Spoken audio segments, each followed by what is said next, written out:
Welcome to BYJU'S classes. Here we bring to you another episode of our weekly review of international affairs, which is carefully curated to meet the needs of the aspirants of the civil services. We take a look at events far and near that are likely to impact on our national interest and influence international relations in the weeks and months to come.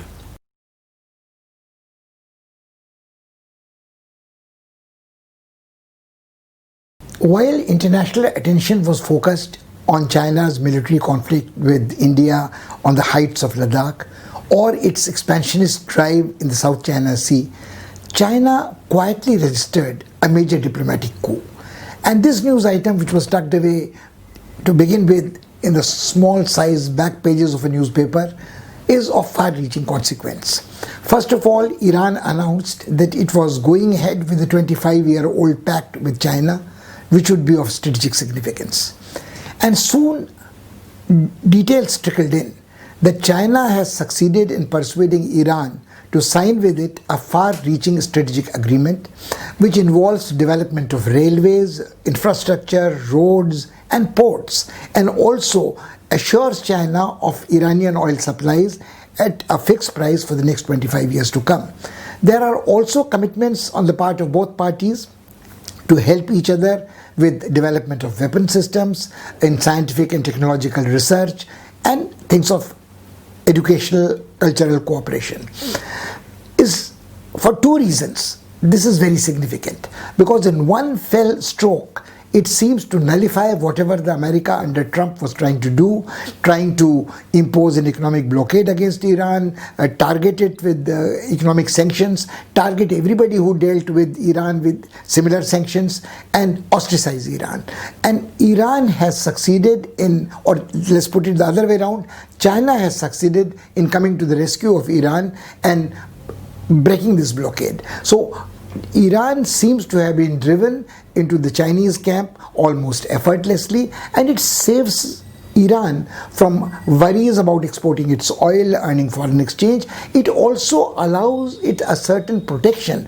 Iran has been targeted in the past few weeks by subversive attacks, maybe by Israel, maybe by American Secret Service agencies, maybe by Saudis at its nuclear installations. Iran has at times owned this up as work of sabotage, but at times it has said it's part of the psychological warfare. But in this case, with Chinese support, the Iranians can now look forward to a comparatively immune research program to develop their weapons-grade uranium enrichment plants, and also maybe to acquire a few weapons to deter people.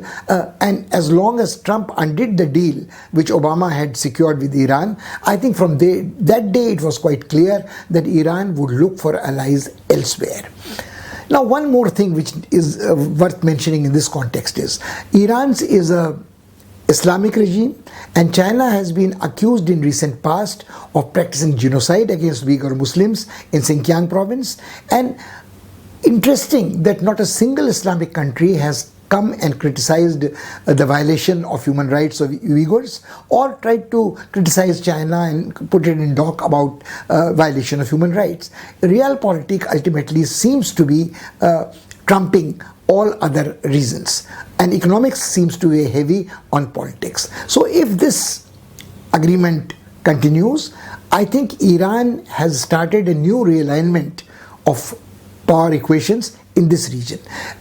As far as Russia under Putin is concerned, it too is concerned about its erstwhile Central Asian republics, Kazakhstan, Uzbekistan, Azerbaijan, etc., Turkmenistan, Tajikistan, Kyrgyzstan, and all these are parts of that great Silk Route project which China is ambitiously pursuing. One particular point which should be of concern to India is that under American persuasion and influence, it distanced itself from Iran in recent past.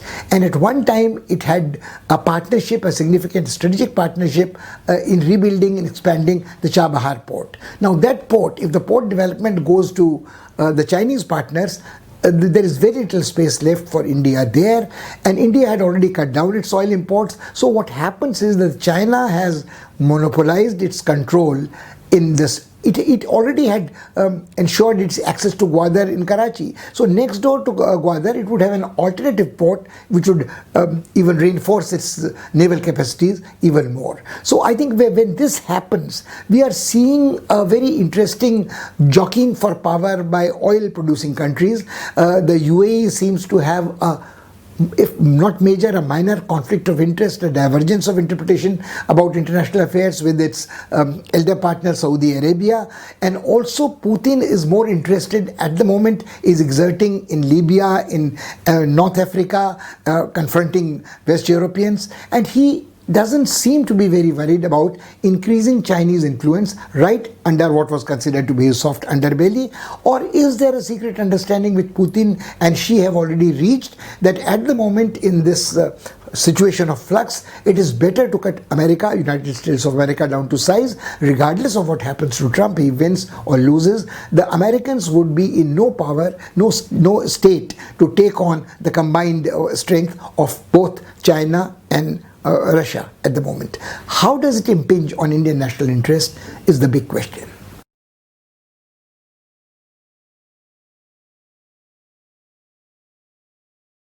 Of all the neighbors, India has had a more or less stress-free relationship with Bangladesh next door to the east.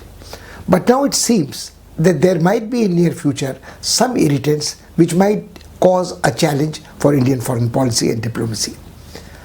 One NGO in Bangladesh called Adhikar, a human rights group, has suddenly come out with a report that in this past year, between January and June, in 6 months, more than 45 Bangladeshi civilians lost their lives due to the firing of the border security forces. Some others were injured. Some of the people killed and injured were youngsters, students, workers in the field, and this obviously has caused some anger and anguish in Bangladesh. Now the interesting part is that the Indian side has not entirely denied these facts. It has only said that whenever the Indian border security forces have fired, they have fired at antisocial elements, they have fired at smugglers, they have fired at illegal immigrants who have a close nexus with these organized criminals. Now, what the Bangladesh government doesn't deny either is that this crossing point along the long 4,000 kilometers long porous border, there are several spots which are hotspots in the sense that they are used or abused by smugglers, by people who specialize in human trafficking, and people who apply a lucrative trade in drugs. For instance, the cough syrup fentanyl is banned in Bangladesh and is smuggled in large quantities from West Bengal to Bangladesh. There are also people who are identified as people indulging in flesh trade, and the both governments combine and cooperate to curb this evil, but have not quite succeeded.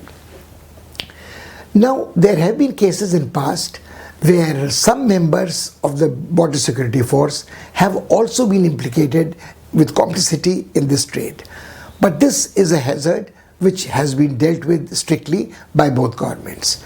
The more important need is to have sensitization of the border ranges on the part of the Bangladeshis, border security forces on the part of the Indians, to see that nothing escalates on ground to create a major problem in coming days. What is more bothersome is that ever since the clash between India and China in Galwan Valley in Ladakh, China has been active in the immediate neighborhood to instigate unrest, resentment against India among its neighbors, and it is likely to exploit any deterioration in the relationship, even temporary, between India and Bangladesh. This is the time, I think, when the state government of West Bengal should also realize that the national interest of India is more important than perhaps pursuing the state interests vis-a-vis the next door neighbor.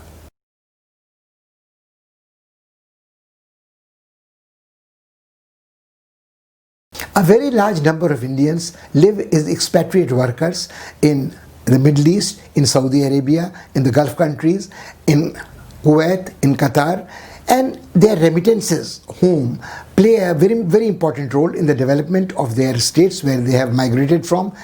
They have migrated from Kerala, Tamil Nadu, Andhra in very large numbers. And also, if you calculate that if one member working abroad is looking after a family of 4 to 5, if we talk in terms of what Kuwait has declared, that about 8 lakh Indians are going to be repatriated, we can imagine the number will go into crores of people whose livelihood is going to be affected by any such move. Now, what had happened was that even before the COVID has given an excuse to many states to close their borders, to have a relook at the number of expatriates working there, blaming them for the spread of the virus, trying to send them back at the earliest opportunity. And the government of India itself has accepted voluntarily the responsibility of repatriating these forgotten children of India abroad who are stuck there for a variety of reasons. They have been airlifted, they have been asked to board the ships sent for their rescue. That's one thing. But the interesting part is this, that even before the COVID virus struck the world, the fluctuations in oil prices had made the oil producing countries realize that they could not afford to have a very large number of expat workers in their country. The problems of countries like Kuwait were even more acute. The total population of Kuwait is just over 4.1 million, and the proportion of expatriate workers there is 70%, while the original Arabs are 30% of the total population of the country. Obviously, no country likes this kind of an imbalance, and Kuwait was trying to rectify this over the next few years into a more favorable balance of, let's say, 65-35 in favor of the Kuwaiti population. The Indians there who are involved in the repatriation is roughly estimated to as about 800,000. Now, some people dispute the figure, but the fact remains that if 800,000 people or a little less come back to India, what would be the impact on economies of the states where they come from? What would be the impact on the livelihood of the families they were maintaining? That's one part. The other part is that this is not, the problem is not confined to Kuwait. The number of expat Indians working in Saudi Arabia is 3 million. They are in large numbers in UAE. They are almost as many. They are there, Oman and Muscat. They are everywhere there. Now, these Indians are not the only expat community. There are Pakistanis, there are Bangladeshis, there are Sri Lankans, there are Filipinos. But the fact remains that can the Arabs, can the Saudis, can the UAE, can the Kuwait, can the Qataris do without these expatriates? It is true that the oil prices have been very volatile. In the beginning of this year, the oil had fallen down to $15 to $16 per barrel. At the moment, it is fluctuating between $43 to $45 per barrel, but nobody believes that the prices are stable. Thanks to the COVID, one good effect of the COVID virus was that the demand for oil was cut down, and it gave an opportunity to OPEC plus and other oil producing countries to decide and coordinate their policies to cut production because the demand was less and push up the prices a little. There were hiccups in between. Saudi Arabs could not persuade to begin with the Russians. Finally, they were persuaded. But one doesn't even know if the production cuts are a solution, because in long run, no one knows how the oil prices would fluctuate and how the demand would either go up or come down. Will the world get used to lesser use of fossil fuels, working from home, or will there be a sudden spurt in demand as economic activity is once again unleashed? But all this has made the oil producing countries realize that the good old times are not going to stay forever. They can't afford to have a lavish style. They can't afford to maintain a very large workforce of expatriates. Now, the interesting thing here is that all the dangerous, demeaning and dirty jobs were passed on to the expats, whether it's Indians, Pakistanis, Bangladeshis, Nepalis, Filipinos and so on. It is difficult to imagine that the Arabs, who have never dirtied their hands, even in times of economic distress, would like to do these jobs themselves. And these jobs, which are menial, which are dangerous, which are almost servitude, which is bad living conditions, will be done by the locals at all, if ever. Now, so at the moment, the expats may be sent back, but it's difficult to imagine that any of these countries can do away with the expatriates, Indians or others. In the meantime, our government has to see that there is no stress in our relationship because of this issue. with the countries that are involved, and we are in a position, first of all, to rehabilitate, to recompensate them for a short while, and maybe to ensure that they go back when the things return to normal.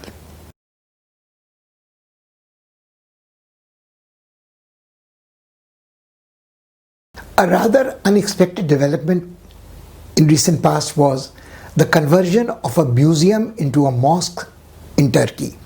The famous Hagia Sophia Mosque, built 1500 years ago as a large, magnificent Christian cathedral, which was converted in the middle of the 15th century when the Muslims conquered Constantinople into a mosque, which was converted into a museum when Kemal Atatürk took over power in Turkey and imposed a secular rule, modernizing the nation, has, after all these been years, converted back into a mosque, which has created ripples all across the world. Now it's interesting that this place, this location, is considered sacred by various people. It is considered sacred by Israelis who profess Judaic faith. It is considered important by Christians. It is supposed to be, of course, important for the Muslims. Now, although Erdogan has reassured people that this mosque, despite its conversion from a museum to mosque, would remain open to people of all faith, nobody would be stopped, but it has engendered great apprehensions. Pope has expressed concern, Americans have expressed concern, Israelis have expressed concern, and most interestingly, Putin's Russia has also expressed its displeasure.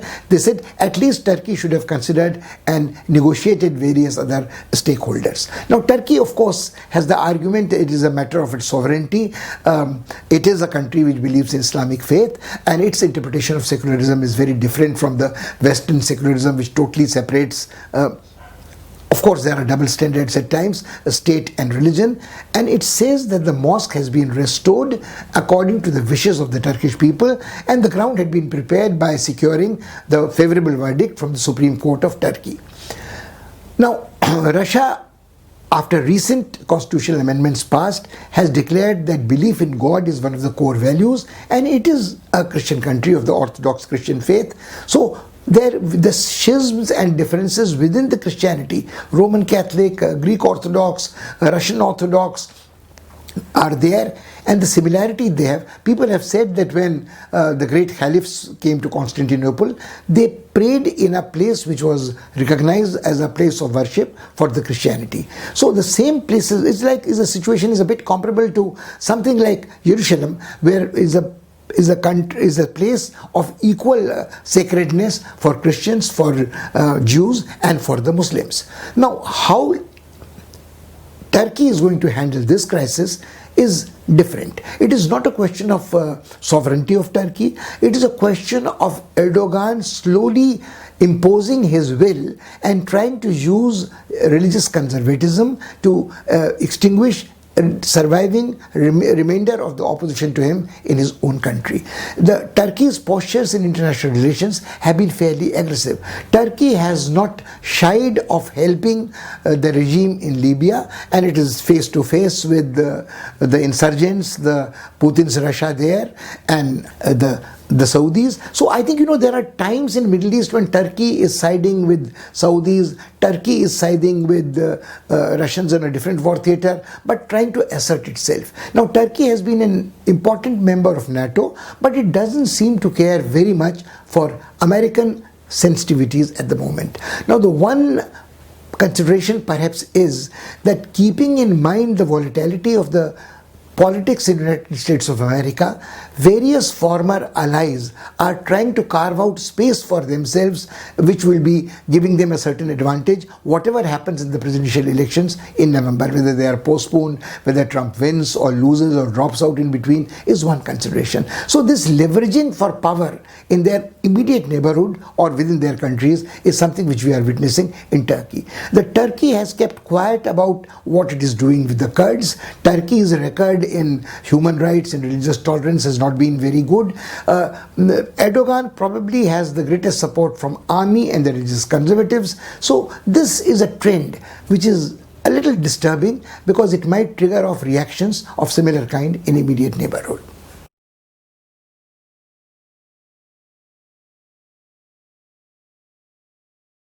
Normally, we tend to believe that the affluent nations in the West, the evolved democracies, are responsible, their policy making there is transparent, and they are free from the kind of corruption which plagues many of the third world countries in Africa and Asia.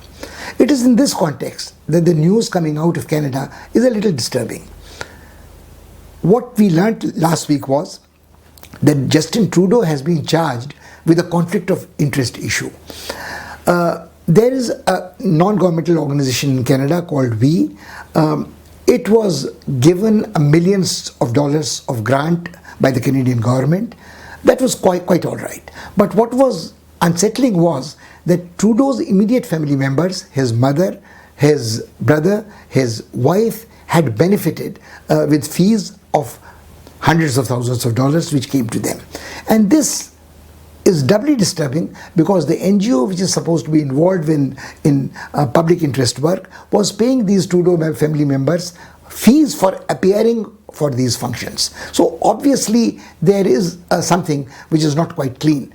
Trudeau has come out with a statement that his family members are perfectly entitled to follow their own interest in politics, in social work, and be associated with any company or any organization they are involved with. But this is not the first time that the hypocritical statement of the young Prime Minister of Canada have been surfacing in news with such regularity. There have been times when he has said that look, what he is doing is he has given up his opposition to a gas pipeline which runs through the land of indigenous people because the Supreme Court has cleared it now, and because Canadian economy needs for its recovery the exploitation of its oil and gas resources, and this pipeline is of critical importance in this. He also has gone back on the commitment that he would not have arms deals with countries which violate human rights. But then when he sold billions of dollars of military hardware to Saudi Arabs, who have been known to pass these on to the groups they support in Yemen, who have been facing charges of human rights violation, he said, look, I can't go back on a sovereign commitment of a predecessor government. And then again there is this justification that the economic condition of Canada at the moment after coronavirus is such that it has to diversify, it has to earn, it has to give a momentum to get back on the rails. That's one part of the thing. So there is, at times he can claim that he's innocent, he doesn't know, he is young, and he says that he's a liberal, he trusts anybody who comes to him, he's responsible to his electorate. So whether it is a Khalistani extremist, whether it is an Islamic fundamentalist, he says Canada cannot give up its core values of supporting human rights, providing refuge to people who have been persecuted in their own countries. But these at the moment seem all like lame excuses to defend his own weaknesses, and this conflict of interest issue is particularly disturbing. It will not go away. There has been a demand that he should step aside as long as the inquiry is on. But then he at the moment has shown no inclination to do so. A similar incident can be witnessed in United Kingdom. In Britain, Boris Johnson has a great fondness for his chief advisor Donald Cummings, who has been in controversy several times. And the latest controversy is that Mr. Donald Cummings has a company, a private company, which paid hundreds of thousands of pounds sterling to another company called Faculty, which specializes in data analytics, big data analytics. And the interesting story is this, that Donald Cummings became a favorite of Boris Johnson when he advised him through these companies, the Faculty and Data Analytics, how to target the British voter in favor of exiting from European Union. So the Brexit referendum was crucially influenced by the use of this new medium, the social media, the data analytics, whether it is Cambridge Analytica, whether it is Faculty, the company which is at the moment in the headlines. The issues again are very clear.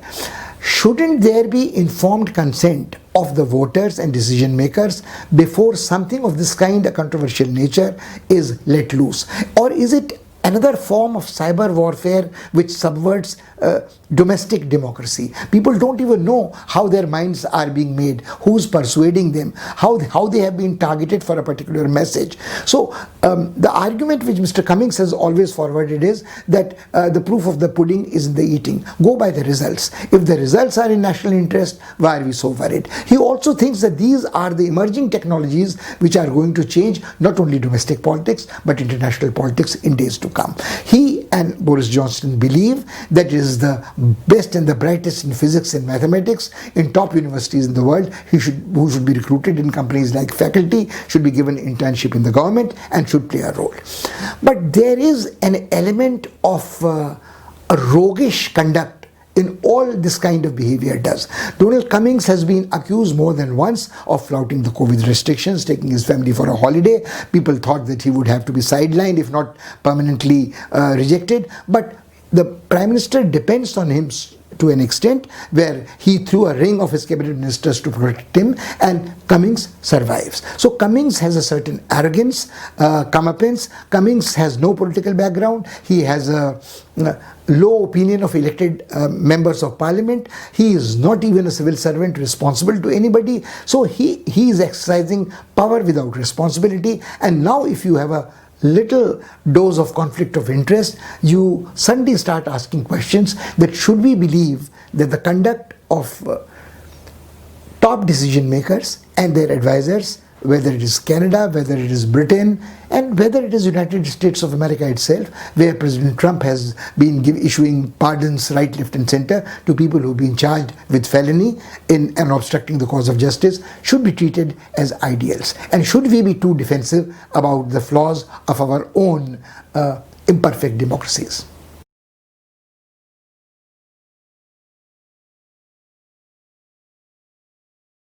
Singapore is a small city-state in Southeast Asia which punches much above its weight. It has done so always for the past half century or so. Elections took place there last week, and Brigadier Lee, who's the son of a former Prime Minister of Singapore, the founder of the modern Singapore, Lee Kuan Yew, and the party has ruled, his party, People's Action Party, PAP in short, for past 65 years in the island state without any interruption. They normally secure 90% of the votes polled. They have the majority of seats in the parliament, and there is hardly any opposition worth it. This time the elections were preponed because the Prime Minister felt that there should be the election should be treated as a referendum on the support to the party, popularity of the party, and if mid-course corrections are needed, they should be made immediately. There would be no better opportunity to do so. But the results have, to say the least, been disappointing for the PAP. For the first time in past, their vote share fell down. They're almost by 10%, and also the seats won by the opposition party, the Workers' Party, it increased its seat almost 100%. From 3 they went to more than 6. The point is that this is a cause of concern for the People's Action Party. But why are we talking about Singapore, and why is the election in Singapore so important? It is important because although the success story of Singapore, and Singaporeans are quite fond of lecturing the rest of the world about how they should fix their problems, are successes of municipal government. The Singapore is with an area of less than 225 square kilometers, a population which is hardly 3 to 4 million people. There was a joke at one stage that even the drinking water is imported from Malaysia across the Johor Causeway. The size of Singapore has allowed it to optimally use its resources, and a government which is highly elitist, meritocratic, to bring about drastic changes in the state, and the model may not be applicable anywhere else. The only comparison which people in international relations make is that Singapore is like Israel of Southeast Asia. Like Israel surrounded by Arab enemies, was a nut between a nutcracker. Singapore's situation was similar when it was being confronted by Malaysia. These were large Malay countries, and Singapore is predominantly a Chinese city. And what is important is that the strategic location of Singapore, again, much is made of. It was supposed to be an impregnable citadel, but in the Second World War, the Japanese sunk 2 British ships here and captured it very easily, so it could not protect itself. So the myth of Singapore's strategic significance and invincibility is again repeatedly said that it is located at a situation where it can control the maritime trade through Gulf Straits of Malacca. But let's not forget, it doesn't have military muscle of its own or economic power of its own. It may have a very high GDP, it may be very modern state, it may be technologically very sophisticated, but not much of it is self-reliant. It has been able to attract top talents. Top Indian intellectuals end up in universities there, top Indian finance experts end up there. It is a good place to have headquarters of multinational companies and to deal with Australia, New Zealand, Indonesia, rest of Southeast Asia, and also at the moment people think as an alternative after Hong Kong is in decline. But this comparison between Hong Kong and Singapore is also an old one. Both were, so to speak, city-states, both were predominantly Chinese, both were run very well. Hong Kong was also a sin city, but Singapore has never been a sin city after the Vietnam War was over and the rest and recreation trips were curtailed of the American soldiers. It has a reputation of being almost a police state where no dissent is accepted, where LGBT rights are strongly curtailed, but it is a state where rule of law prevails. Now the interesting part is this, that in the immediate neighborhood of Singapore, there has been a rise of dogmatic fundamental Islam in Malaysia and also in Indonesia. The political turmoil and instability in Malaysia is likely to continue, with the more than 90-year-old Mahathir is still pulling strings from behind the curtains and trying to run his puppets. Right now, there is no chance that there will be a change of government in Malaysia, but there is a small creeping in of Islamic law in Malaysia, dilution of the British legal system, freedom of expression. So there are similarities. Malaysia, which used to be far more liberal than Singapore, is heading towards authoritarianism, a little more intolerance, and a little more religious fundamentalism. And when we see the expansionist drive of China in South China Sea and in Indian Ocean, we have to think what role can Singapore play, both in terms of furtherance of Indian national interest and generally in the strategic worldview which is emerging, which India shares with Quads and the United States of America.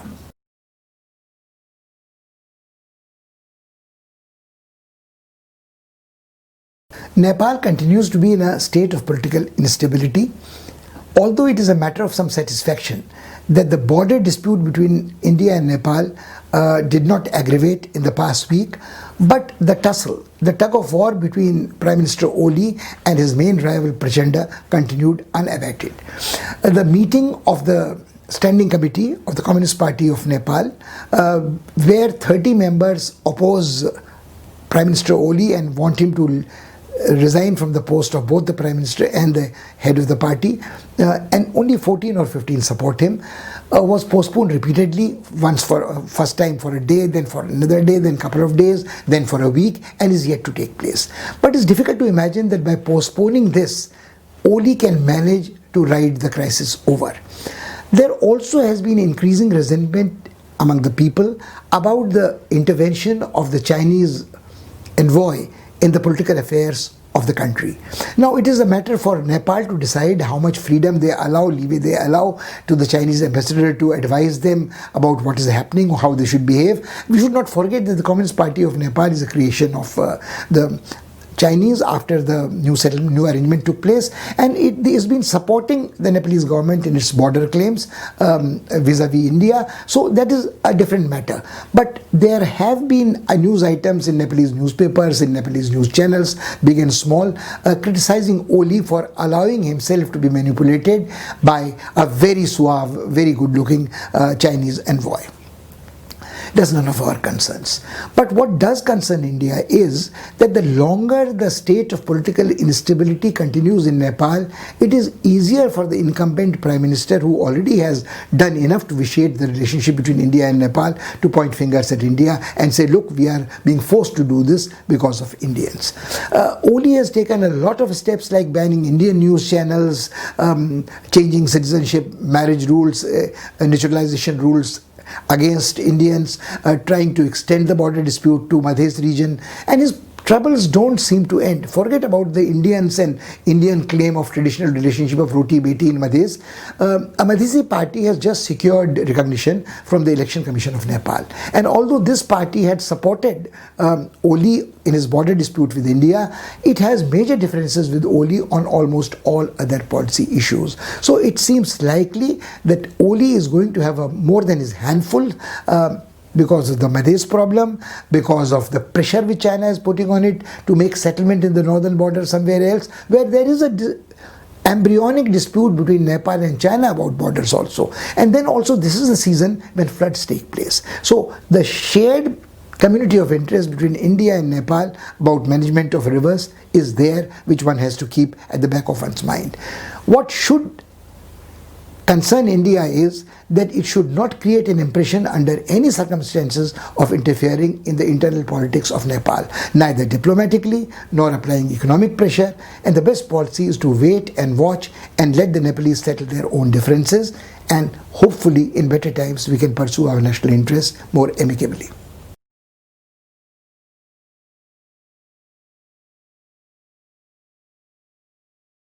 Poland is a small East European country and culturally very rich. It has had political upheavals ever since it came out of the orbit of the Soviet Empire and joined the European Union. But normally there is not so much interest about elections in Poland. But the presidential elections in Poland last week were a matter of great interest for a lot of observers, and for good reason. It was estimated that the fight was a razor's edge contest between the incumbent President Duda, who represents the conservative Peace and Justice Party. Although the president is the nominal head, but it has the power to veto the laws passed by the parliament, and the party's support is useful for him, and the president's support is useful for the party. For the past 5 years, Duda has been criticized for a lot of things: his anti-democratic stance, his authoritarian style, his opposition to the rights of LGBT community, violation of human rights, a lack of tolerance of freedom of expression. But his opponents also have to concede that he did bring back the economy of Poland back on the rails, and he has had to adopt stern measures. He has a strong support base in rural Poland. In Poland, the Roman Catholic Church continues to be of great influence, and the people who believe in Roman Catholic creed, who believe in traditional values of Poland, the miners, etc., look at him as their supporter, as their leader.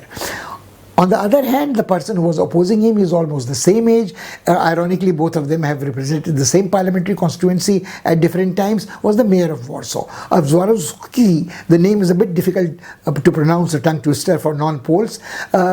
Represents the other pole. His constituency is the youth. His constituency is more democratic. Those who support the green politics, those who support freedom of expression, those who are sympathetic to the rights of LGBT community people, who would like to be more closely allied to the European Union and the Western production modes. Now, in the first round of voting, nobody could secure a straight majority, although the votes polled by Duda were far more. They were almost 40% of the total votes polled, then the 30-some votes polled by his opponent. So it necessitated a second round of runoff, and the votes which had been cast in the favor of the other candidates were to be redistributed to these two candidates. Till last minute, it was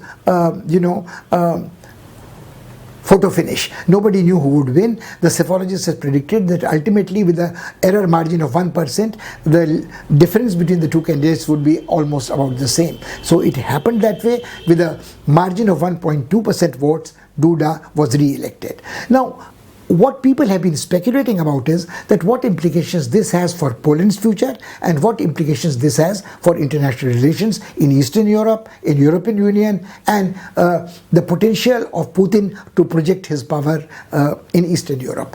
One very easy facile conclusion is that there would be some kind of an effect of Polish elections in Hungary, where again an authoritarian ruler who's not very sensitive to democratic rights of the citizen, who's not sympathetic to freedom of expression, who is, not a supporter of values which are humane values of tolerance on LGBT rights, would probably be, his influence would be reinforced. These countries, Hungary and Poland, Slovenia and Czech Republic, had at one time been parts of the Soviet Empire, and once they moved out of the orbit of Soviet Empire, it was expected that they would slowly become more democratic, more Western oriented, and cast themselves in the image of the member states of the European Union.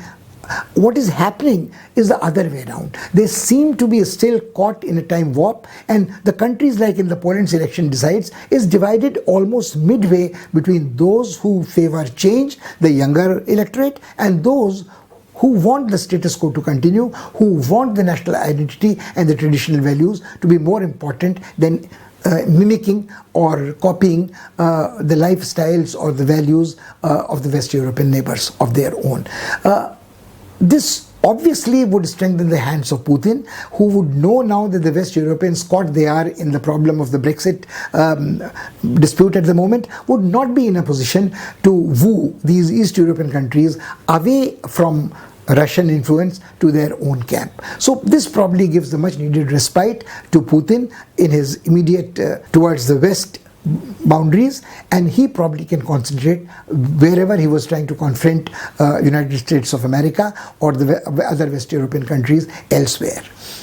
How this would impact on India is of marginal interest, because India has in the past concentrated on big powers and not tried to build up a relationship or enforce a relationship with Central European countries, East European countries, which it treated for a long time as appendages of Soviet Union and then later on Russia.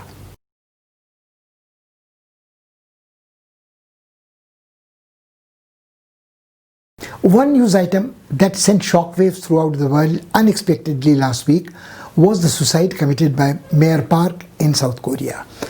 He was the son of a former President Park Chung-hee, who had been assassinated during his term of office many years ago in Korea, and he was widely considered to be a likely presidential candidate in the forthcoming elections when they take place in South Korea. His record in public life was very clean. He was efficient.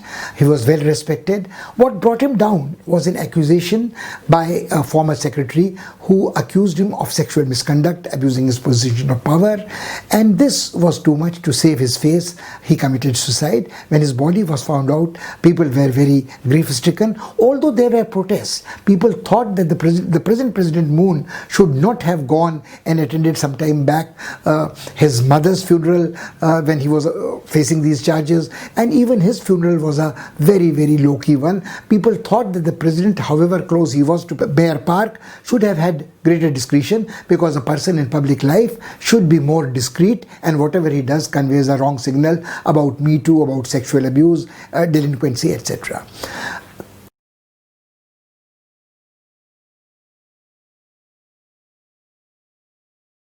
This Korean incident would not have been as shocking and as disturbing if it had not almost coincided with another such arrest of Ghislaine Maxwell, a socialist in England. And this lady was a close friend and associate of Jeffrey Epstein, a billionaire who has been accused of pedophilia. Now, this ring of vice made people think that people, wherever they are, be it Korea, be it France, be it America, be it England, have a sense of entitlement. They think that they can get away with anything, and their lifestyles are beyond the reach of law. Now, pedophilia is a very serious offense. Even pornography of children is a very serious offense. But when the information leaked out about this den of vice and ring.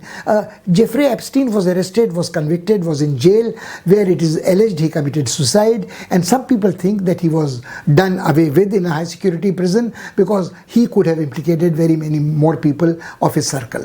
Now, when this lady, this socialite Ghislaine Maxwell, was arrested, she had holed up in a very luxurious estate in England, and people said that why should she have holed up here? Now, of course, when she was arrested, she claims that she had been cooperating with the investigators. She was not hiding, but ultimately the fact remains that the police had to break into her house to arrest her and bring her out. Now, right now, she is having a radio collar along her ankles. She's applied for bail, and people say that this lady in past has constituted a major flight risk, so she should not be given bail. Now, the interesting part here is this, that is, Ghislaine Maxwell belongs to a family which was considered media moguls, but the father was also implicated in misdemeanors and felonies, in misappropriating provident fund of his employees, had been convicted. His brothers had to rebuild the business from scratch, so to speak.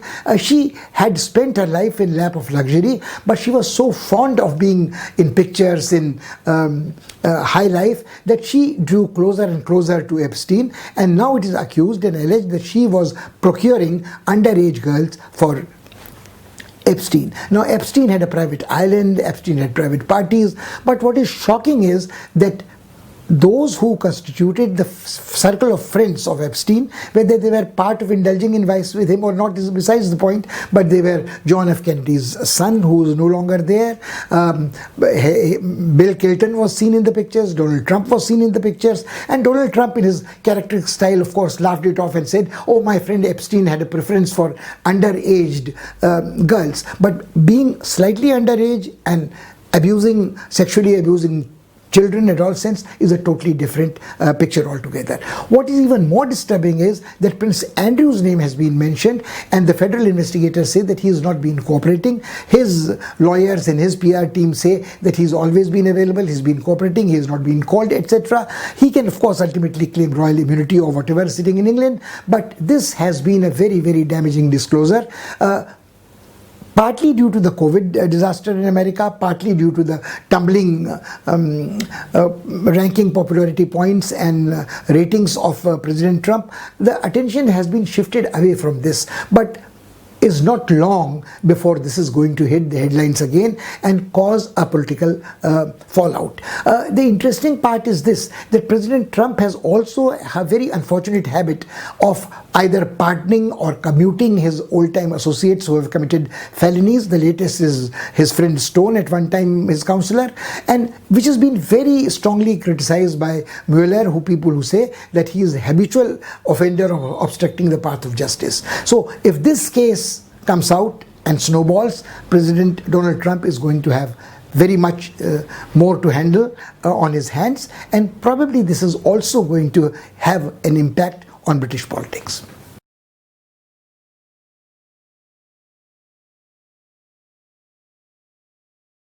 The news from Africa continued to be, as usual, a bit depressing, a lot disturbing.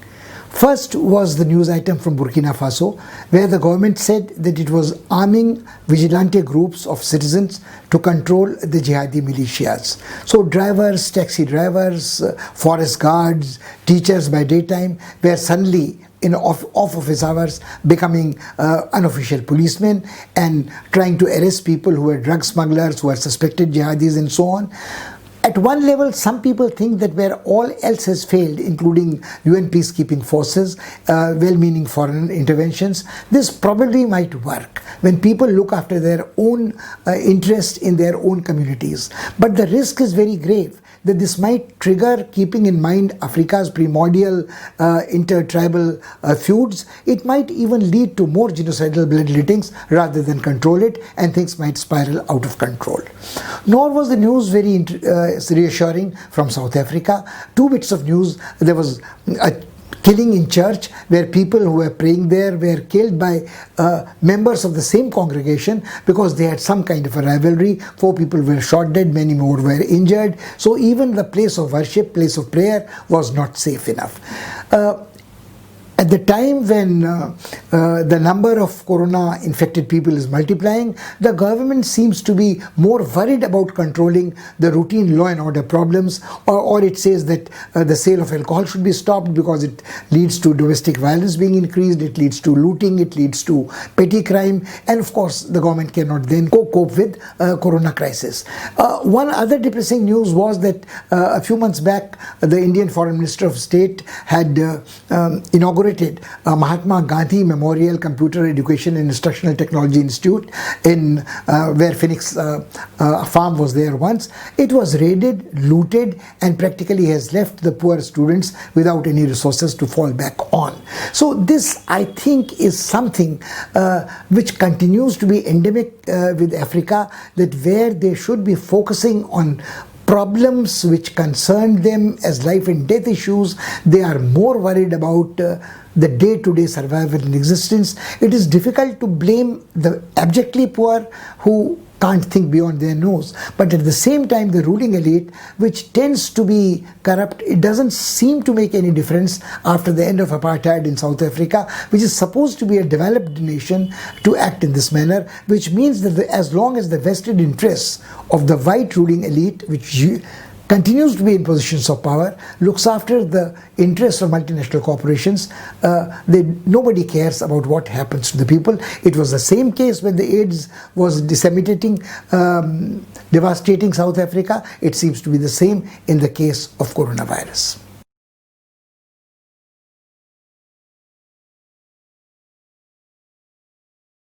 As we review international relations throughout the world in the past week, we cannot afford to miss out on the state of the play on Brexit.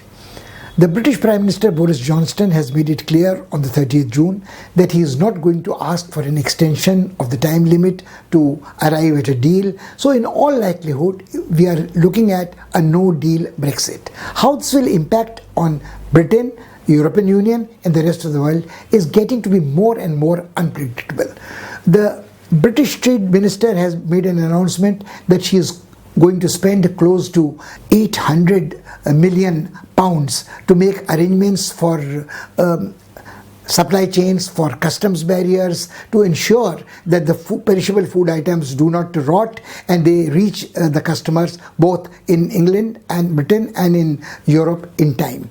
But this is easier said than done. Some people say that this sum is too little, some people say that it's coming too late, and some people say that the government is not being very transparent, and Boris Johnson is still going along with the gambler's instinct that if he plays hardball, the European Union will give him a soft deal.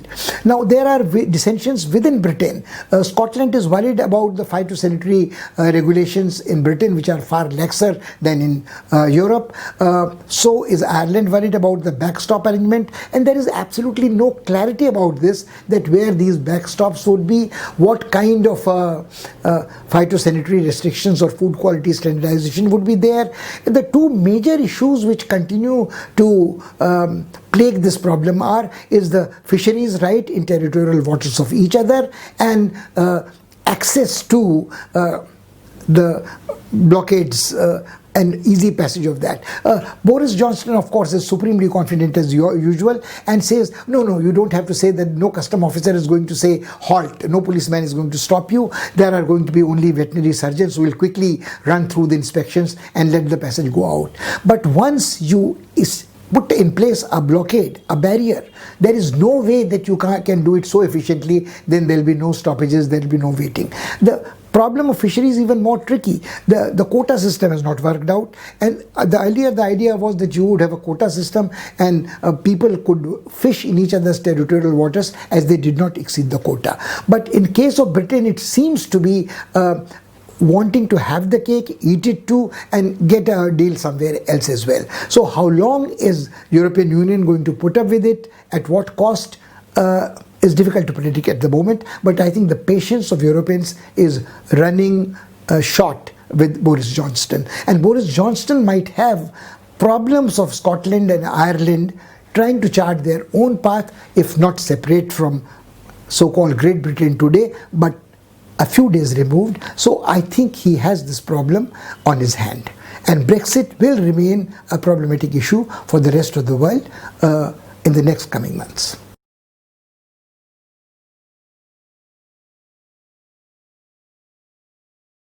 It is difficult to be sympathetic to President Trump, but events in last week have indicated that President Trump has some friends who behave like enemies and cause him trouble.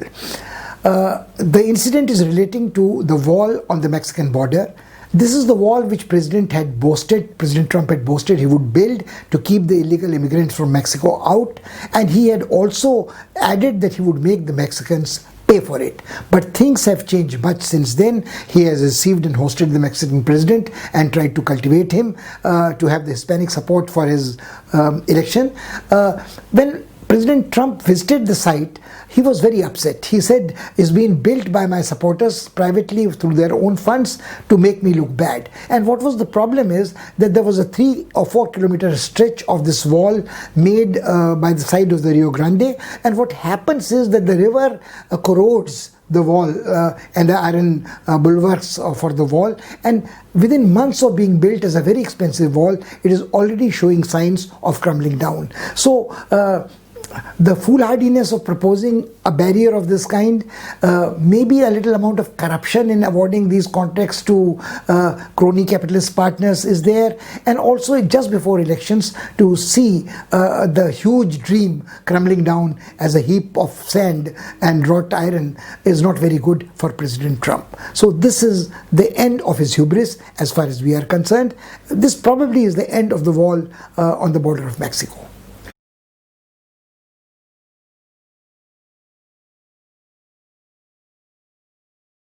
As we round off this review of international relations for the week, we would like to remind our viewers that when the whole world is busy either with military conflicts or with trade wars or with economic exchanges, fundamental events of cataclysmic nature are taking place in globe which are not political but have a direct bearing on our lives. It is the climate change related issues. There have been flash floods in Japan in which over more than 50 people have died. There have been even more massive floods in China where hundreds of people have died, and even in the immediate vicinity of the notorious city of Wuhan, we can see the havoc done by the river waters. Nepal is experiencing flash floods which are bound to come down to India in the province of Bihar very soon. Assam is reeling under floods, and as we know, Assam is a downriver country where the rivers flow out from the Tibetan plateau and from the Chinese side. So I think there are issues like this, extreme weather events, which can't any longer be dismissed as seasonal hazards. They have increased in their devastating power, their frequency, and which require cooperation. They should be the subjects of global concern, at least transnational concern, as important as any readjustment of power equations. Keep this in mind till we meet again next week. Goodbye.